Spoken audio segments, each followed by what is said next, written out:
एक ऐसी कहानी जो आपके होश ही नहीं बल्कि आपके पैरों तले की जमीन हिलाकर रख देगी। ये कहानी है कुछ छोटे कीड़े जैसे एलियन क्रिएचर की, जो धरती पर गिरते हैं और इंसानों के शरीर में घुसकर उनके दिमाग पर कब्जा कर लेते हैं और पैरासाइट बनकर इंसानों को खाकर धरती से इंसानों का नामो निशान मिटाकर अपना संसार बसाने लगते हैं। तो मूवी की शुरुआत होती है और हम कुछ अजीब एलियन क्रिएचर्स के ग्रुप को समुद्र के किनारे आते हुए देखते हैं, जिनमें से कुछ छोटे कीड़े जैसे दिखने वाले क्रिएचर बाहर निकलते हैं, जो शहर की ओर बढ़ने लगते हैं अपने होस्ट की तलाश में। रात के वक्त एक आदमी जब सो रहा होता है, तब उस ग्रुप का एक कीड़ा ये आदमी के कान के अंदर घुस जाता है। पैरासाइट के घुसते ही आदमी दर्द से तड़पने लगता है, पर कुछ मिनटों बाद उसका शरीर शांत हो जाता है और वो वापस सो जाता है। सीन शिफ्ट होता है एक लड़के पर जिसका नाम शिनचाई है, जो रात को ईयरफोन्स लगा के गाने सुन रहा होता है। तभी एक दूसरा कीड़ा उसके कान में घुसने की कोशिश करता है, पर ईयरफोन्स की वजह से वो घुस नहीं पाता, इसलिए वो उसके नाक से घुसने की कोशिश करता है। पर शिनचाइन को तभी किसी कीड़े के घुसने का एहसास होता है, इसलिए वो तुरंत पैरासाइट को पकड़कर दूर फेंक देता है। और जब वो उस पैरासाइट को ध्यान से देखता है, तब उसे समझ आता है कि वो कोई मामूली कीड़ा नहीं, कोई अजीब क्रिएचर है। वो उसे देखकर डरा हुआ था, इस वजह से वो पैरासाइट को बुक से मारने की कोशिश करता है, लेकिन वो कीड़ा चालाकी से उसके हाथ को काटकर अंदर घुसकर शिनचाई के दिमाग तक पहुंचने की कोशिश करता है कि सही वक्त पर शिनचाई अपने ईयरफोन्स के वायर से उसे आगे बढ़ने से रोकता है। अगली सुबह डाइनिंग टेबल पर बैठे हुए शिनचाई को अपने हाथ में कुछ हलचल महसूस होते दिखाई देती है, जिसका मतलब साफ था कि शिनचाई के अंदर घुसा पैरासाइट उसके ब्रेन को अपने कंट्रोल में नहीं कर पाया था, क्योंकि शिनचाई ने उसे सही वक्त पर रोक दिया था, जबकि दूसरे पैरासाइट ने उस पहले आदमी की ब्रेन पर कब्जा करके उसे अपने होस्ट बना लिया था। और ये हमें तब समझ में आता है जब वो दूसरे दिन वो अपनी बीवी के सामने जाकर खड़ा होता है और तभी उसका चेहरा एक पैरासाइट में बदलता है और वो एक झटके में उसी की बीवी के चेहरे को खा जाता है। वो इसलिए क्योंकि वो कीड़ा जो एलियन क्रिएचर से निकला था अपने होस्ट की ब्रेन को अपने कंट्रोल में करता है और इस वजह से होस्ट का चेहरा एक पैरासाइट में बदल जाता है। दूसरी तरफ शिनचाई स्कूल के लिए निकलता है, तभी पीछे से उसकी एक दोस्त सतोमी आकर उसके साथ थोड़ी मस्ती करने की कोशिश करती है। शिनचाई उससे ज्यादा बात नहीं करता क्योंकि उसका मूड खराब था, लेकिन तभी शिनचाई का राइट हैंड अचानक सतोमी के चेहरे से छेड़खानी करने की कोशिश करता है और फिर बीच रास्ते में ही अचानक उसके प्राइवेट पार्ट को छूने की कोशिश करता है, जो देखकर उसकी दोस्त गुस्से से भड़क जाती है और शिनचाई को एक जोर से चांटा मारकर उसे बदतमीज कहकर वहां से चली जाती है। शिनचाई को भी समझ नहीं आता कि आखिर ये सब कैसे हुआ। और ऐसे ही एक दूसरा किस्सा स्कूल लेक्चर के दौरान होता है, जब शिनचाई का इरेजर नीचे थोड़ी दूर गिरता है जिसे वो लेने की कोशिश करता है, पर उसका हाथ वहां तक पहुंच नहीं पाता और तभी अचानक उसका हाथ लंबा होता है और कुछ सेकंड में ही वो दूर पड़ा इरेजर उसके हाथ में होता है। और जब वो अपने दोस्तों के साथ बास्केटबॉल खेल रहा होता है, तब वो काफी दूर से बॉल को बास्केट में डाल पाता है। ये सब अनोखी घटनाओं को देखकर वो बहुत डर चुका था, इसलिए वो तुरंत घर आकर इंटरनेट पे हाथ की बीमारी के बारे में सर्च करने लगता है। तभी उसके हाथ में से एक आंख बाहर निकलकर आती है और तुरंत अंदर चली जाती है, जो शिनचाई देख लेता है। इसलिए वो हाथ को कटर से काटने की कोशिश करने ही वाला था कि तभी शिनचाई की इस हरकत से गुस्सा होकर उसका राइट हैंड का पैरासाइट एक डेंजरस सांप के रूप में बाहर आता है और शिनचाई को डराता है ताकि वो अपने आप को शिनचाई के हाथों मरने से रोक सके। पैरासाइट के इस रूप को देखकर शिनचाई बहुत डर चुका था। जैसे ही ये पैरासाइट शिनचाई को बहुत डरा हुआ देखता है, वो शांत होता है और धीरे धीरे अपना रूप बदलने लगता है और एक क्यूट क्रिएचर में बदलता है। जब शिनचाई डरा हुआ आवाज में उसे क्रिएचर को पूछने की कोशिश करता है कि आखिर वो कौन है और कहां से आया है, तो वो पैरासाइट भी शिनचाई के बोले हुए शब्द दोहराने लगता है। जब शिनचाई उससे पूछता है कि आखिर मेरा राइट हैंड कहां पर है, तो पैरासाइट कहता है मैंने खा लिया और कहता है मुझे तुम इंसानों की भाषा सीखनी है, क्या तू सिखाएगा मुझे। शिनचाई तो बस ये सब देखकर बहुत डरा हुआ था, इसलिए वो पैरासाइट को बोलता है तुझे हॉस्पिटल पता है, मैं अभी तुझे हॉस्पिटल ले जाकर काट कर मेरे हाथ से अलग कर दूंगा। इस पर पैरासाइट उसे बोलता है मुझे तुम्हारे ब्लड सेल के साथ रहने से नरिशमेंट मिलती है और अगर तुम्हें ऐसा करने की कोशिश की तो मैं मर जाऊंगा और तू अपना राइट हैंड हमेशा हमेशा के लिए खो देगा। पैरासाइट उसे बताता है कि असल में मुझे तेरे ब्रेन पर कब्जा करना था, पर मेरे रूट्स तुम्हारे हाथ में ही बस गए। पैरासाइट की ये सब बातें सुनकर शिनचाई बहुत गुस्सा था, लेकिन पैरासाइट उसे यकीन दिलाता है कि वो उसे कोई नुकसान नहीं पहुंचाएगा और यहाँ पर वो इंसानों को स्टडी करके उनके साथ शांति से जीने आया है। अगले दिन पैरासाइट जबरदस्ती शिनचाई को लेकर स्कूल लाइब्रेरी में जाता है, जहाँ वो बुक्स पढ़ के इंसानों के बारे में सब कुछ जानने की कोशिश करता है और तभी शिनचाई पैरासाइट को गाली देते हुए बुक्स जल्दी स्टडी करने बोलता है, इससे पहले कि कोई देख ले। तभी पैरासाइट उसे बोलता है तो मुझे गाली देने के बजाय कोई नाम से क्यों नहीं बुलाते, जैसे कि मिगी। इस पर शिनचाई बोलता है मिगी मतलब जापानीज में राइट हैंड। बिल्कुल सही, पैरासाइट बोलता है। ठीक है, फिर अगर तू चाहता है तो तुझे आज से मिगी ही बुलाऊंगा। और ऐसे करते करते शिनचाई मिगी को इंसानों के साथ शांति से जिंदगी जीने के तौर तरीके दिखाकर मिगी को ट्रेन करता है, क्योंकि अब शिनचाई के पास और कोई चारा भी नहीं था, वरना उसे अपना राइट हैंड खोना पड़ेगा। एक दिन बस से जाते समय मिगी उसके प्रजाति के लोगों को आसपास महसूस करता है, इसलिए मिगी उनसे मिलने को तरसता है। इसलिए वो तुरंत बाहर आकर शिनचाई को आने वाले स्टॉप पर उतरने बोलता है। इसलिए शिनचाई भी बस से उतर जाता है और मिगी उसे दूसरे पैरासाइट तक जाने का रास्ता बताता है, पर शिनचाई को डर लगने लगता है, इसलिए वो जाने से इनकार करता है। पर मिगी उसे खींचकर एक होटल के बाहर ले जाता है, जहां से मिगी दूसरे पैरासाइट को महसूस कर रहा होता है। जैसे ही दोनों धीमे पांव अंदर जाने लगते हैं, उनकी नजर एक पैरासाइट पर पड़ती है जो होटल में आए कस्टमर को मारकर खा रहा था। और जैसे ही वो पैरासाइट शिनचाई को देखता है, उसे लगता है वो भी पूरी तरह पैरासाइट में बदल चुका है, इसलिए वो शिनचाई को उसके साथ इंसानी मांस खाने के लिए बुलाता है। पर जैसे ही उसे समझ आता है कि मिगी शिनचाई की ब्रेन पर कब्जा नहीं कर पाया है और ये दोनों एक ही बॉडी शेयर कर रहे हैं, तो वो मिगी को शिनचाई जैसे कमजोर होस्ट को छोड़कर उसकी बॉडी में माइग्रेट होकर ताकतवर बनाने का ऑफर देता है। उसके लिए वो अपने होस्ट का हाथ भी काटता है ताकि मिगी को जुड़ने में आसानी हो सके।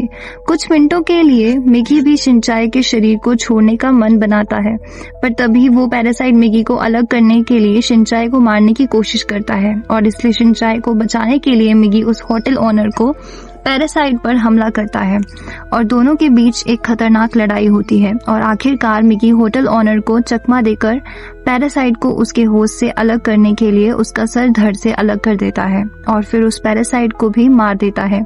इस घटना से शिनचाई बहुत बुरी तरह डरा हुआ था, इसलिए वो अपनी मॉम से मिलने उनकी दुकान पर जाता है। घर जाते समय शिनचाई को परेशान देखकर उसकी मॉम उससे पूछने की कोशिश करती है कि आखिर क्या परेशानी है जो तू इतना उदास है, मुझे बता, हम मिलकर उसका हाल ढूंढेंगे। लेकिन तभी शिनचाई की नजर अपनी मॉम के जले हुए हाथ पर पड़ती है, जिसको देखकर उसे अपने आप पर गुस्सा आता है और इसलिए फिर बात को घुमाने के लिए कहता है, कुछ नहीं, बस मुझे मेरे फ्यूचर को लेकर थोड़ी टेंशन है। आखिर कुछ तो वजह है कि शिनचाई जब भी अपनी मॉम के जले हुए हाथ को देखता था वो बहुत गुस्सा हो जाता था। दूसरी तरफ जब पुलिस होटल के ऑनर की लाश की छानबीन करती है, तब उन्हें पता चलता है कि पैरासाइट के होस्ट के पेट में फोरेंसिक टीम को एक इंसान की उंगली मिली है, जो देखकर पुलिस को भी सदमा लगता है कि आखिर इंसान इंसान को कैसे खा सकता है। उन्हें कोई आइडिया ही नहीं था कि ये पैरासाइट का काम है। सीन चेंज होता है। शिनचाई टीवी पर न्यूज सुन रहा होता है, जहां बताया जा रहा था कि शहर के कई लोग रोज खौफनाक तरीके से मारे जा रहे हैं और पुलिस किलर का पता नहीं लगा पा रही है। ये सुनकर शिनचाई मिगी से कहता है कि मुझे जाकर सारी दुनिया को बताना चाहिए कि ये सब पैरासाइट्स कर रहे हैं। इस पर मिगी कहता है तू ऐसा नहीं कर सकता, क्योंकि सबसे पहले वो तेरे को अरेस्ट करेंगे और फिर मुझे, तो फिर तू अपने पैरासाइट साथियों को इंसानों को मारकर खाने से रोकता क्यों नहीं, शिनचाई कहता है। इस पर मिगी कहता है उसमें गलत क्या है, वो तो बस अपना खाना खा रहे हैं, मुझे इंसानी मांस को नहीं खाना पड़ता क्योंकि तुम्हारे ब्लड सेल से मुझे पोषण मिलता है, पर मेरे साथियों को नहीं मिल पाता और तुम भी तो बेकसूर जानवरों को मारकर खाते हो।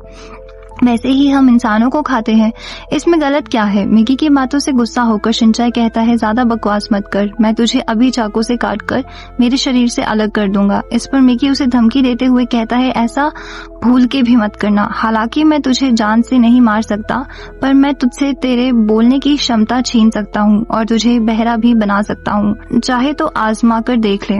शिनचाई मिगी की इन धमकियों से डरकर उसे मॉन्स्टर कहते हुए परेशान होकर सो जाता है। दूसरे दिन स्कूल में प्रोग्राम के दौरान मिगी आसपास कई पैरासाइट्स को महसूस कर पा रहा था, जिन्होंने इंसानों को अपना होस्ट बनाया था। प्रोग्राम के दौरान बच्चों को उनकी न्यू टीचर से मिलने के लिए टीचर को स्टेज पे बुलाया जाता है और जब टीचर स्टेज पर आने लगती है, मिगी को पैरासाइट्स पास आते हुए महसूस होता है और वो ये शिनचाई को भी बताता है कि उसकी न्यू टीचर एक पैरासाइट है।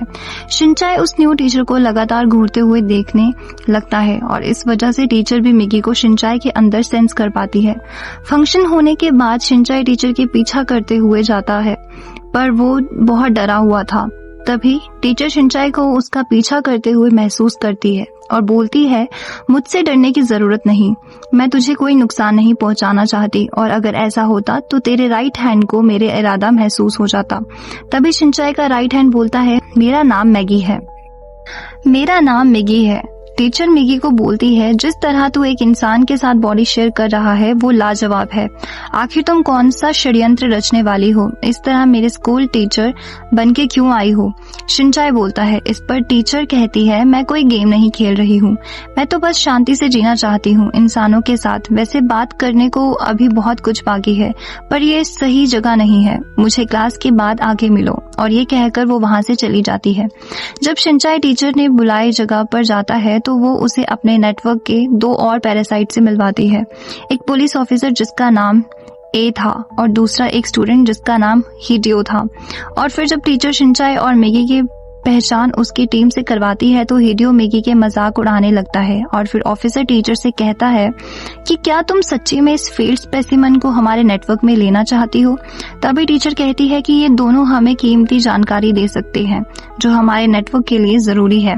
मिगी उसे पूछता है कि आखिर ये नेटवर्क क्या है, तो तब वो बताती है कि हमारी स्पीशीज को इस धरती पर जिंदा रहने के लिए एक दूसरे के साथ इंसानों की आदतों, उनके खाने पीने की जानकारी शेयर करनी होगी, जो हमें इधर शांति से जीने में मदद करेंगे। तो क्या तुम हमारा नेटवर्क ज्वाइन करोगे? टीचर मिगी से पूछती है। मिगी तो तैयार होता है, पर शिनचाई कहता है कि मैं इन मॉन्स्टर्स के साथ बिल्कुल नहीं रह सकता। अच्छा, तो हम मॉन्स्टर्स हैं, तो ये बताओ, पुलिस ऑफिसर और मैंने कुछ दिनों पहले एक एक्सपेरिमेंट करने के लिए तुम इंसानों जैसे ही संभोग करने की कोशिश की और अब मेरे पेट में एक बच्चा पल रहा है, तो बताओ वो बच्चा इंसान है या तुम्हारे जैसा है? इस पर मिगी बोलता है, तुम्हारी बॉडी तो इंसान की ही है, इसलिए बच्चा भी इंसान का ही होगा। बिल्कुल सही। और अगर शिनचाई तू हमारी कम्युनिटी ज्वाइन नहीं करना चाहता तो कभी हमारे काम में दखल देने की कोशिश भी मत करना। वैसे तुझे बता दूं, तेरी क्लास के सारे बच्चे और खास करके तेरी वो ब्यूटीफुल गर्लफ्रेंड मेरे होस्टेज में है। मुझे 3 सेकंड भी नहीं लगेंगे उन्हें मारने में, इसलिए हमसे उलझना मत। ये बोलते हुए टीचर वहाँ से जाती है। जाते समय पुलिस ऑफिसर शिनचाई को गुस्से भरी नजरों से देखते हुए जाता है, जिससे मिगी समझ जाता है कि ऑफिसर शिनचाई को मारना चाहता है। बस वो टीचर के कहने पर शांत है, इसलिए मिगी शिनचाई को ऑफिसर से बचकर रहने को बोलता है और ऐसा ही होता है। अगले ही दिन पुलिस ऑफिसर उन पर अटैक करने आता है। मिगी ऑफिसर को देखकर उसका इरादा महसूस कर पाता था, इसलिए वो शिनचाई को वहां से भागकर अंदर की गली में जाने बोलता है और ऑफिसर भी उनका पीछा करते हुए वहां जाता है।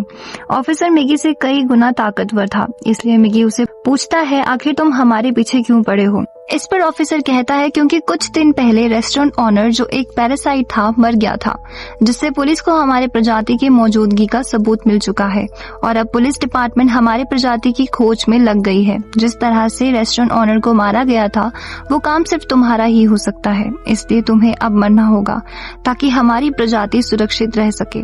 ये कहते हुए ऑफिसर अपना रूप बदलता है और उसके मुंह से ब्लड जैसे टेंटिकल्स निकलते हैं। ये देखकर मिगी शिनचाई को कहता है, अगर हमारे पास ऑफिसर से जीतने की कोई उम्मीद है तो वो सिर्फ अब तुम्हारे कारण ही हो सकती है, तो तैयार हो जाओ।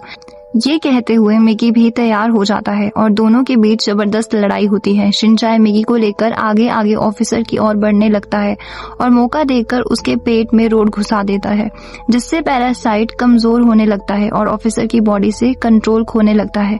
क्योंकि पैरासाइट को ताकत अपने होस्ट यानी इंसान बॉडी से मिलती है, शिनचाई ऑफिसर को मारने के बाद बहुत डरा हुआ था, इसलिए वो तुरंत वहां से भाग जाता है। उसने पहली बार किसी को जान से मारा था, इसलिए वो बहुत उदास था। लेकिन वो ऑफिसर का पैरासाइट अभी भी जिंदा था। मिगी उसे मारना भूल गया था और यही मिगी की सबसे बड़ी गलती बन चुकी थी, क्योंकि वो पैरासाइट अब एक नए होस्ट की तलाश में होता है। और तभी शिनचाई की मॉम उस रास्ते से घर जा रही होती है और उसकी नजर उस पुलिस ऑफिसर पर पड़ती है जो दर्द से तड़प रहा था। इसलिए जब वो ऑफिसर के पास उसकी मदद करने जाती है, तभी ऑफिसर का पैरासाइट उसके शरीर में घुसकर उसे अपना होस्ट बना लेता है। दूसरी तरफ शिनचाई सो रहा था कि तभी मिगी को एक पैरासाइट घर की ओर आते महसूस होता है, इसलिए वो शिनचाई को तुरंत सतर्क करता है और फिर शिनचाई तुरंत किचन से एक चाकू लेता है और दीवार के पीछे छुपता है। जैसे ही दरवाजा खुलता है, शिनचाई अपनी मॉम को सामने देखता है। वो मिगी को बोलता है, ये तो मेरी मॉम है, पर मिगी उसे बताता है कि ये अब तुम्हारी मॉम नहीं रही। शायद ऑफिसर का पैरासाइट ने उसे अपने कब्जे में कर लिया है, इसलिए वो पैरासाइट बन चुकी है। पर शिनचाई ये बात एक्सेप्ट करने को तैयार नहीं था और गुस्से में वो मिगी को चाकू दिखाकर डराते हुए बोलता है, खबरदार अगर मेरी मॉम के बारे में एक और शब्द बोला तो मैं तुझे काट दूंगा। और फिर वो रोते हुए अपनी मॉम से कहता है, मॉम मुझे आपको इस पैरासाइट की महामारी के बारे में पहले ही बताना चाहिए था। मॉम, डैड के जाने के बाद आपने अकेले में मुझे संभाला है और मेरी हर जरूरतों का ख्याल रखा है। मॉम, मुझे बचाते हुए बचपन में आपका हाथ जल गया था। मेरी वजह से आपको इतनी तकलीफों का सामना करना पड़ा। मैं तो आपके इस प्यार के लायक भी नहीं हूँ। बस एक बार मुझे बता दो कि ये आप ही हो। तभी उसकी मॉम का सर पैरासाइट में बदलता है और वो पैरासाइट सीधा शिनचाई के दिल पे वार करता है, जिससे शिनचाई की मौत हो जाती है। और वो ऑफिसर, जिससे ए कहते हैं, मिगी से कहता है, अब तुम भी कुछ देर में मर जाओगे, तुम्हारा होस्ट तो मर चुका है। ये देखकर वो चला जाता है। मिगी के पास अब एक ही रास्ता था, अपने आप को बचाने का और शिनचाई को जिंदा करने का, और वो यह कि शिनचाई के हाथ से निकलकर उसके हार्ट के जख्म को अपने सेल से ठीक करने का और वापस उसकी ब्लड सेल से होकर उसका हाथ बन जाने का।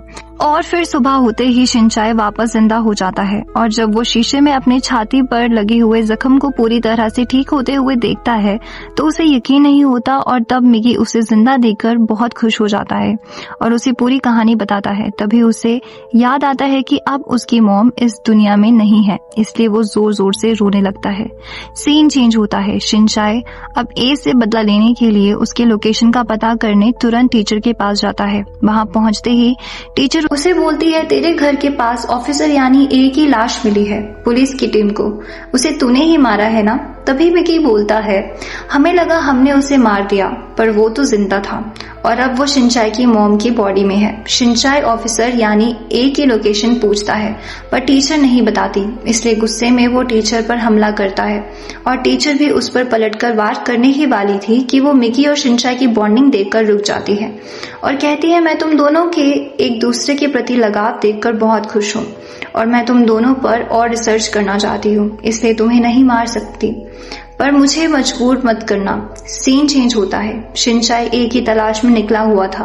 तभी मिगी उसे बोलता है, मैं सामने कुछ दूरी पर कई पैरासाइट्स को महसूस कर पा रहा हूँ। ये सुनते ही शिनचाई को लगता है ए भी वहां होगा, इसलिए वो रास्ते पर जमा हुए लोगों की भीड़ में घुस जाता है। तभी मिगी उसे बोलता है कि यहाँ कई पैरासाइट मौजूद हैं, पर वो इस भीड़ में नहीं है, वो सब कहीं छुप के बैठे हैं। पर जो सामने मेयर बनने के लिए इलेक्शन में खड़ा है वो 100% पैरासाइट है। ये सुनकर शिनचाई शॉक हो जाता है। जब शिनचाई वहां से निकलकर घर लौट आता है तब मिगी उसे बताता है कि मैं पैरासाइट को टीचर की बॉडी के साथ अच्छे से बॉन्ड होते देखकर शॉक था और अब ये ताकेशी जो एक पैरासाइट है उसे मेयर के लिए इलेक्शन लड़ते हुए और इंसान जैसे अपने फेशियल एक्सप्रेशंस को सही से कंट्रोल करते देखकर मैं हैरान हूँ। अगर ताकेशी इलेक्शन जीत गया तो पैरासाइट्स इंसानों को बिना किसी के डर से खा सकेंगे। शिनचाई बोलता है। इस पर मिगी कहता है, हाँ वो सिटी को अपने कंट्रोल में लेकर अपने रहने लायक राज्य बनाने की कोशिश में है। वैसे मानना पड़ेगा मेरी प्रजाति कितनी होशियार हो गई है और कितनी प्रगति कर रही है। ये देखकर मैं बहुत खुश हूँ। मिगी ये सब देखकर खुश था क्योंकि वो भी धरती पर शांति से जीना चाहता था। तभी शिनचाई उसे रोकते हुए कहता है, इतना खुश मत हो, मैं किसी मॉन्स्टर को इलेक्शन जीतने नहीं दूंगा। सीन चेंज होता है। दूसरे दिन जब शिनचाई अपने स्कूल में जाता है तभी वो हिडियो को वहां देखता है, जिससे टीचर ने शिनचाई से पहले भी मिलाया था क्योंकि वो भी पैरासाइट था। हिडियो सतोमी के सामने शिनचाई से हाथ मिलाने का नाटक करता है। जब सतोमी शिनचाई को बताती है कि हिडियो हमारे स्कूल में ट्रांसफर किया गया है, तब ये सुनकर शिनचाई गुस्से से आग बबूला होता है। तब मिगी उसे बताता है कि हिडियो का ट्रांसफर होके इधर आना टीचर का ही प्लान है। उसने हिडियो को तेरी फ्रेंड सतोमी पर नजर रखने बुलाया है। तू सतोमी से बहुत प्यार करता है, ये वो जानती है और तेरी इस कमजोरी का फायदा उठाकर वो तुझे उसके कंट्रोल में रखना चाहती है। दूसरे दिन जब शिनचाई वापस ए को ढूंढने निकलता है तब मिगी उसे बताता है कि तू अपना बदला लेने के चक्कर में अपने आप को और मेरे को भी खतरे में डाल रहा है। जब से मैंने तेरे हार्ट को मेरे सेल से रिपेयर किया है, मेरी बॉडी कुछ अजीब हरकतें करने लगी है। क्यों, क्या हुआ? शिनचाई कहता है, जिस पर मिगी कहता है कि मेरी बॉडी रोज लगभग 4 घंटों के लिए शट डाउन हो जाती है। पैरासाइट्स को महसूस करने की मेरी ताकत भी बंद हो जाती है और ये कभी भी होता है, इसका कोई टाइम नहीं है और अगर ये लड़ाई के बीच में हो गया तो तेरी जान खतरे में होगी और मैं तेरी कोई मदद नहीं कर पाऊंगा। इससे पहले वो कुछ और कह पाता मिगी को नींद आने लगती है और वो पूरी तरह शट डाउन हो जाता है और इसलिए शिनचाई कुछ नहीं कर पाता। सीन चेंज होता है और हम शिनचाई को टीचर से मिलते हुए देखते हैं क्योंकि उसे स्कूल से निकाला गया था इस वजह से कि एक अनमैरिड प्रेग्नेंट औरत स्टूडेंट को सिखा नहीं सकती, जिससे स्कूल का नाम खराब हो सकता है।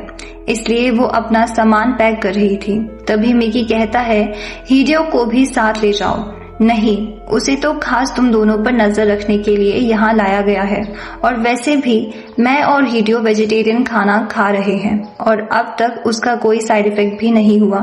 इसका मतलब हम इंसानों के साथ शांति से रह सकते हैं। ये सुनकर मिगी खुशी से कहता है कि हम सब अब मिलकर यहाँ रह सकते हैं। पर तभी शिनचाई टीचर से कहता है, मैं तेरी इस बात पर विश्वास नहीं करता क्योंकि तेरे और तेरे दोस्तों ने इंसानों की बॉडी छीनी है और उनके ब्रेन को कंट्रोल करके ही तो तुम सब जी रहे हो। और वहीं दूसरी तरफ हम हिडियो को स्कूल के आर्ट स्टूडियो में देखते हैं जो मॉडल बना हुआ था और लड़कियां उसे ड्रॉ कर रही थी। तभी सतोमी की दोस्त उसका पोज बनाने के लिए जाती है और गलती से हिडियो के बाल खींच लेती है और वो बाल जलने लगता है, जिससे सभी लड़कियां समझ जाती हैं कि हिडियो पैरासाइट है क्योंकि इंटरनेट पर पैरासाइट्स को पहचानने के तरीके वायरल हो रहे थे, जिनमें से एक ये तरीका था। इसलिए सभी लड़कियां डरकर दूर भागने लगती हैं और जोर जोर से चिल्लाने लगती हैं। डरी हुई सतोमी के दोस्त वहां से भागने का सोचते हैं पर हिडियो उसे खींचकर अंदर लाता है और पैरासाइट के रूप में बदल जाता है और सभी से कहता है कि अगर तुम सब शांत रहोगी तो मैं 2 मिनट में सब निपटा दूंगा और तुम्हें ज्यादा तकलीफ भी नहीं होगी। तभी सतोमी हिडियो पर एसिड की बोतल फेंकती है और हिडियो गलती से उसे तोड़ देता है, जिससे उसका पैरासाइट चेहरा जलने लगता है और वो अपने ऊपर का कंट्रोल खो देता है और दर्द से तड़पते हुए अपने टेंटिकल से हवा में वार करने लगता है और तभी एक टेंटिकल सतोमी की दोस्त को 2 टुकड़ों में काट देता है, जिससे सभी लड़कियां डर जाती हैं और जोर जोर से चिल्लाने लगती हैं। और ये आवाज जब शिनचाई तक पहुंचती है तो वो भागते हुए लड़कियों को बचाने जाता है क्योंकि वहां सतोमी भी थी। जब वो आर्ट स्टूडियो के पास पहुंचता है तो उसे सभी लड़कियों की लाशें खून से भरी हुई और बुरी तरह कटी हुई दिखती हैं, जिसे देखकर शिनचाई डर से कांपने लगता है और इस वजह से उसे सांस लेने में दिक्कत होने लगती है। तभी मिगी उसके डर को कम करने में मदद करता है और फिर शिनचाई अपनी हिम्मत जुटाते हुए सतोमी को बचाने जाता है। दूसरी तरफ हम सतोमी को हिडियो से बचते हुए एक अलमारी में छुपा देखते हैं, पर हिडियो सतोमी को ढूंढ लेता है और उस पर हमला करने लगता है, इसलिए वो वहां से भागने लगती है। तभी हिडियो उसके पैरों को जख्मी करता है और वो उसे मारने ही वाला था कि तभी शिनचाई वहां पहुंच जाता है और मिगी हिडियो से मुकाबला करके सतोमी को बचाता है। तभी टीचर भी वहां आती है। टीचर को देखकर हिडियो उससे मदद मांगता है क्योंकि वो अपने आप को कंट्रोल नहीं कर पा रहा था, पर टीचर उसे मदद करने से इनकार करती है क्योंकि उसके इस खून खराबे से पैरासाइट की पूरी प्रजाति अब खतरे में पड़ गई थी। इसलिए वो हिडियो को मरने के लिए केमिकल वाला बॉम्ब उसके पास फेंककर वहां से चली जाती है, जिसे देखकर मिगी शिनचाई को तुरंत वहां से भागने बोलता है। इसलिए शिनचाई सतोमी को लेकर खिड़की से उड़ी मारता है। मिगी के सेल्स ने शिनचाई को आधा पैरासाइट बना दिया था, इसलिए इतनी ऊंचे से उड़ी मारने पर भी शिनचाई को कुछ नहीं होता। शिनचाई तुरंत सतोमी को एम्बुलेंस से हॉस्पिटल भेजता है। दूसरी तरफ कुछ पुलिस ऑफिसर्स 3rd फ्लोर पर जाते हैं टास्क हुए फ्लोर की छानबीन करने। तभी वहां हिडियो आता है जो अभी भी जिंदा था पर बहुत कमजोर था। पुलिस उस पर गोलियों से हमला करती है पर उसे कुछ नहीं होता, पर उसके हमले से सभी ऑफिसर मर जाते हैं। तभी मिगी हिडियो को डिटेक्ट करता है, इसलिए वो शिनचाई को बोलता है कि हिडियो अभी भी जिंदा है और वो टेरेस की ओर जा रहा है। तभी शिनचाई उसे मारने के लिए मिगी की मदद से एक रोड को नुकीले शेप में काटता है और सामने वाली बिल्डिंग में जाकर मिगी की मदद से हिडियो के आते ही उस पर हमला करता है, जिससे हिडियो उसी जगह पर मर जाता है और उसकी बॉडी को कंट्रोल करने वाला पैरासाइट भी मर जाता है। और तभी टीचर भी शिनचाई से मिलने आती है और कहती है कि वो कुछ दिनों के लिए गायब होने वाली है। तभी शिनचाई उसे पूछता है, ये बता आखिर कितने इंसान मारे गए हिडियो की वजह से? टोटल 13 इंसान। टीचर कहती है, मुझे तुझे और हिडियो को बहुत पहले ही मारना चाहिए था। शिनचाई कहता है, अगर तू मुझे अभी मारेगा तो मेरे पेट में पल रहा बच्चा भी मर जाएगा और तू एक इंसान को नहीं मारना चाहेगा। टीचर कहती है, आखिर तुम इस बच्चे को इतना क्यों चाहती हो? मिगी पूछता है। प्यार नहीं करती, बस ये बच्चा एक एक्सपेरिमेंट है और कुछ नहीं, टीचर कहती है। दरअसल टीचर के दिल में भी एक इंसानी माँ की ममता जागने लगी है, इसलिए वो बच्चे से प्यार करने लगी थी और वो जानती थी कि अगर उसको कुछ हो भी गया तो शिनचाई ही बच्चे की हमेशा रक्षा कर सकता है। इसलिए जाने से पहले टीचर शिनचाई को एक चिट्ठी देती है जिसमें ए यानी वो पैरासाइट जो उसकी मॉम की बॉडी में है उसके ठिकाने का पता मौजूद था। शिनचाई तुरंत उस एड्रेस पर जाता है और उसे ए वहां दिखता है। वो उसका पीछा करते हुए एक सुनसान जगह पहुंचता है, पर तभी मिगी शिनचाई को वहां से निकलने को बोलता है क्योंकि वो शटडाउन होने वाला था। पर शिनचाई ए को मारे बगैर जाने को तैयार नहीं था, इसलिए मिगी जाते जाते अपने आप को एक हथियार में बदल देता है जिससे शिनचाई ए को मार सके। पर शिनचाई को मिगी की भी जरूरत थी और तभी ए शिनचाई को देख लेता है और फिर शिनचाई ए को लड़ाई के लिए ललकारता है और फिर दोनों के बीच लड़ाई चालू होती है। शिनचाई बहुत बढ़िया मूव्स के साथ अपना बचाव कर रहा था और जब शिनचाई का हमला ए पर हावी होने लगा तो वो शिनचाई के मॉम की आवाज निकालकर शिनचाई को भावुक करके उसका ध्यान विचलित करता है और तब शिनचाई अपनी मॉम की यादों में खो गया था। ए मौके का फायदा उठाकर उस पर हमला करने की कोशिश करता है, पर ए का निशाना चूक जाता है क्योंकि उसकी मॉम ने हमले को अपने हाथों से रोक दिया था। और तभी शिनचाई भी अपनी मॉम को पैरासाइट से आजाद करने के लिए ए के सर को काट देता है। आखिर माँ के प्यार ने एक पैरासाइट के वश में होने के बाद भी अपनी ममता की ताकत से अपने बच्चे को बचा ही लिया। तभी मिगी भी जाग जाता है और हम देखते हैं कि शिनचाई की मॉम ने उसी के जले हुए हाथ से वापस शिनचाई की जान बचाई थी, पर ये देखकर भी शिनचाई की आंखों से आंसू की एक भी बूंद नहीं निकल रही थी। इसलिए वो मिगी से पूछता है कि क्या मैं इतना बदल गया हूँ? क्या मैं तुम्हारे स्पीशीज जैसा हो गया हूँ जिनमें फीलिंग्स नहीं होती? सीन चेंज होता है और हम तकाशी को इलेक्शन जीतते हुए देखते हैं और दूसरी तरफ स्पेशल असोल्ट टीम अब पुलिस के साथ जुड़ गई थी पैरासाइट को खत्म करने के मिशन में। सीन चेंज होता है और हम टीचर को देखते हैं जो तकाशी से इंसान को खत्म करने के मिशन को कैंसिल करने के बारे में सोचने बोलती है और तभी हमारे सामने एक नया पैरासाइट आता है जिसका नाम गोटो है।